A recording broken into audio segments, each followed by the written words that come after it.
Allaqachon tarixiy yutuqqa erishib, sayyoramizning asosiy futbol chempionatida ishtirok etish huquqini qo'lga kiritgan futbolchilarimiz kecha Bunyodkor stadionida Qatar terma jamoasiga qarshi maydonga chiqishdi. O'yinni kuzatish uchun stadionga O'zbekiston Respublikasi Prezidenti Shavkat Mirziyoyev tashrif buyurdi. Futbol bahsidan so'ng davlatimiz rahbari ishtirokida O'zbekiston milliy terma jamoasini taqdirlash marosimi bo'lib o'tdi.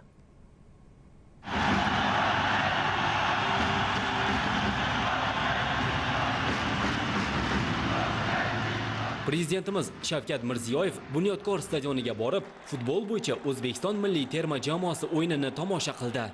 Millionlab futbol muxlislari intiq kutgan mazkur O'zbekiston Qatar o'yini tomoshasiga, shuningdek, mamlakatimizga rasmiy tashrif bilan kelgan Bolgariya prezidenti va Slovakiya bosh vaziri, 4-xalqaro investitsiya forumi yalpi majlisida ishtirok etgan xorijiy davlatlarning hukumat rahbarlari, yuqori martabali mehmonlari ham taklif etildi. Bu oddiy o'yin emas, o'zbek futbolining katta bayrami. Jahon chempionati saralash bosqichining so'nggi uchrashuvi. Lekin mohir sportchilarimiz mundial yo'llanmasini muddatidan oldin naqd qilib qo'ygan. O'zbekiston milliy terma jamoasi tarixda ilk bor futbol bo'yicha jahon chempionatida ishtirok etadi. Buni futbolsevar xalqimiz ko'p yillar orziqib kutgan edi. O'zbekiston ushbu 3-saralash bosqichining A guruhidan o'rin olgan edi. Qariyb 1 yil mobaynida Eron, Qatar, Birlashgan Arab Amirliklari, Qirg'iziston, Shimoliy Koreya futbolchilari bilan bahs olib borildi. 5-iyun kuni o'tgan Birlashgan Arab Amirliklari O'zbekiston o'yinida durang qayd etildi. Natijada 9-tur yakunlariga ko'ra terma jamoamiz ochkolari soni 18 ga yetdi va jahon chempionatiga chiqish kafolatlandi.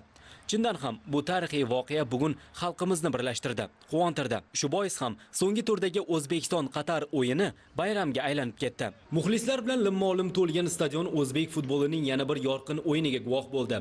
O'yinning 28-daqiqasida hamyurtlarimizning hujumlari o'z samarasini berdi. Azizbek Turg'unboyevning ajoyib zarbasidan so'ng hisob ochildi.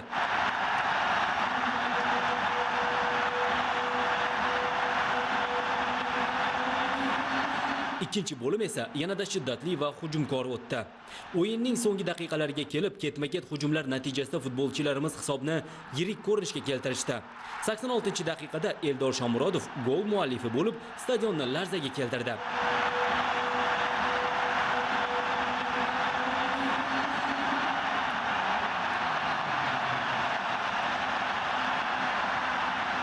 Birozdan so'ng uning o'rniga maydonga tushgan yana bir hujumchimiz Igor Sergeyev ham raqib darvozasini ishg'ol qilib, milliy jamoamizning yakunda 3-0 hisobidagi g'alabasiga o'z hissasini qo'shdi.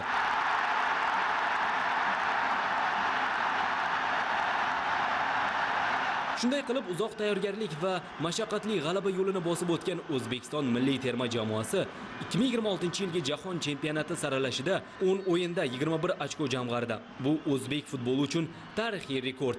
2026-yilgi mundial yo'llanmasi esa mamlakatimiz sporti tarixining yangi sahifasini ochdi. O'zbekiston Respublikasi Prezidentining 6-iyundagi farmoniga muvofiq vatanimiz tarixida birinchi marta jahon chempionati yo'llanmasini qo'lga kiritgani, yosh avlodni sportga mehr va milliy g'urur ruhida tarbiyalashga qo'shgan hissasi uchun futbol bo'yicha O'zbekiston milliy terma jamoasi a'zolari va murabbiylardan bir guruhi mukofotlangan edi. O'yindan keyin ushbu mukofotlarni topshirish marosimi bo'ldi. Davlatimiz rahbari qahramon sportchilarimizga faxriy unvon, orden va medallarni topshirdi.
terma jamoamiz a'zolari va mutaxassislariga BYD avtomobillari sovg'a qilindi. Futbol bayrami dronlar va mushaklar shousi bilan yakunlandi.